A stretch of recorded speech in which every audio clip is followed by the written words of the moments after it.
Hey, welcome to the podcast. A crazy thing happened over the weekend, and you might understand why. You might even be able to give me some insight. So, here is the deal most of my listeners are women, and they are women with Hashimoto's. You feel tired, exhausted, you feel like you have so much to do and you never get it all done. You struggle with your energy levels, you struggle with your weight, you want to be healthier, and you don't know where to begin. That's like, in a nutshell, who you are if you are my average listener. So, thinking about all of that and thinking about your exhaustion and that you're wearing so many hats, that you're doing all the things, I released an episode on Thursday and it was all about taking a rest and resetting. Now, there are a couple things that can go into like the statistics for how many people listen and download the episode. But you know what the crazy thing is? My listens were down 17%. Isn't that crazy? Like, my audience as a whole needs more rest, and yet what are we, all of these hat-wearing women, resistant to? We're resistant to rest because we don't feel like we have time to rest. It's crazy. So anyway, I'm going to be sharing with you today a little bit about how I incorporated a day of rest into my routine, how I did that when I was working full-time in the emergency department, when I was pregnant, when I had babies and little kids, and then eventually as a homeschool mom, and now with my weekends off. So I cover all of those things. I hope that this gives you some ideas because clearly it is a topic that we are kind of resistant to. We feel like we don't have time to rest. I get it. I totally get it. So this is my journey. This is a blog post I wrote back many years ago, maybe 5 years ago. And I am converting it for you today as a podcast episode so you can listen to it. But first, of course, let me welcome you to the Health with Hashimoto's podcast. This is where you find simple, sustainable strategies to regain your energy and create lasting wellness. All right, here is the blog post. My dad loves to work with his hands. A day outside working in the yard, it's re-energizing. Cutting down trees, hauling logs, bushwhacking weeds, he thinks it's peaceful. I, on the other hand, do not feel this way. On my dad's day off, before he became a pastor, he would want my sisters and I to join him on his Sunday day of, quote, rest. I would wield the fourth commandment as a shield and a weapon. I would say, no way. God said not to work on Sunday. And yes, side note, I do know that the original Sabbath was the seventh day, a Saturday, but for the purpose of today, I will be referencing this Sabbath as a consistent day in your week, not necessarily a specific day of the week, but consistent. So when I was in my teens, I started working at the local nursing home. Like most jobs in healthcare, weekends are required because the residents need to participate in life on Saturdays and Sundays just as well as the rest of the week. So I gave up my day of rest, which was Sunday. In college, I tried studying 7 days straight, and I found out that it was horrid. Who wants to study every day? Well, not me. I tried taking Sunday off, but I found out that I was so stressed out because usually I had relaxed a bit on Saturday instead of doing the procrastinator's rush of homework and prep for Monday classes. So there was a simple solution. I moved my day off to Saturday. I discovered I was much more efficient the rest of the week when I took one day away from my studies. The mental break was such a blessing. After college, I worked my tail off. I wanted to pay off my 4-year private school loans as fast as I could. And as an RN, I still worked many weekends. I valued my days off, and I generally took the first day off after a stretch of work. That was my rest day. I was single, I didn't have any kids, and this totally worked. If I wanted to be off on a Tuesday, I could. It wouldn't interfere with anything. Although I didn't always get to incorporate the spiritual community into my day off, I still rested, and I did it weekly. Later, I got married and we had babies, and babies don't give you a day off. Babies are 24/7, 365 responsibility.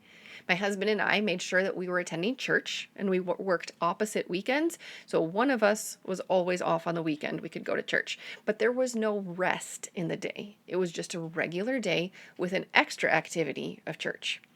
Fast forward to 3 years ago, at least 3 years ago when I wrote this, I was working 3 12-hour shifts in the emergency department every other weekend. I would get home from my Sunday shift late. I would try to sleep really fast because it was already several hours into Monday. Bleary eyed, I would wake up and I would start the homeschool week. Monday through Friday, I was mom and teacher to 4 boys. And of course, as wife and mom, every day included cooking, cleaning, and laundry. But a huge shout out to my husband because he does just as much cooking, cleaning, and laundry as I do. We are a fantastic team. Nonetheless, I was tired. And this was even before I had Hashimoto's. Was I maybe developing it with my, go, go, go, go, go? Maybe. Especially with, all the pregnancies? Quite possibly. Anyway, that year, many years ago in our homeschool journey, we were studying the beginning of history. To bring history to life, we observed some feasts and celebrations from the Old Testament, and one of those was the Sabbath. So the Sabbath was or is a day to keep holy. The Jews were told not to work on that day, not even during the harvest when there was time-sensitive work to be done. Every single week, they were to take a day off to rest and worship. This command was in the same list as do not murder and do not steal. What would your life be like if you placed the same priority on taking a day of rest as you did on keeping the other commandments like don't murder and don't steal? So for our school Sabbath celebration, we lit candles, we said Hebrew prayers and blessings, and we ate a special meal called cholent. I think I'm saying that right, not sure. The ancient Jews prepared their Sabbath meal before the Sabbath began. That way, on the Sabbath, they didn't do anything that wasn't vital. Well, yeah, people and animals need to be fed and cared for, but no laundry. And like I said, they prepared the meal before the Sabbath started. So I had a light bulb moment. I have a crock pot. Even better, I have a fridge full of leftovers. I decided that I was no longer cooking on Sundays. We could eat regular breakfast, which is find your own, and then after church, we would eat leftovers. Every week, my role was to pull the leftovers out of the fridge, but I declared I wasn't cooking or preparing anything. If the boys didn't like the leftovers, that was too bad, and that was what was for lunch. Also, I was really sick of throwing away leftovers after they had gone bad. So if all the leftovers were gone, the boys could make themselves a sandwich if they were still hungry. And supper would be another easy meal for this cook: popcorn and hard-boiled eggs.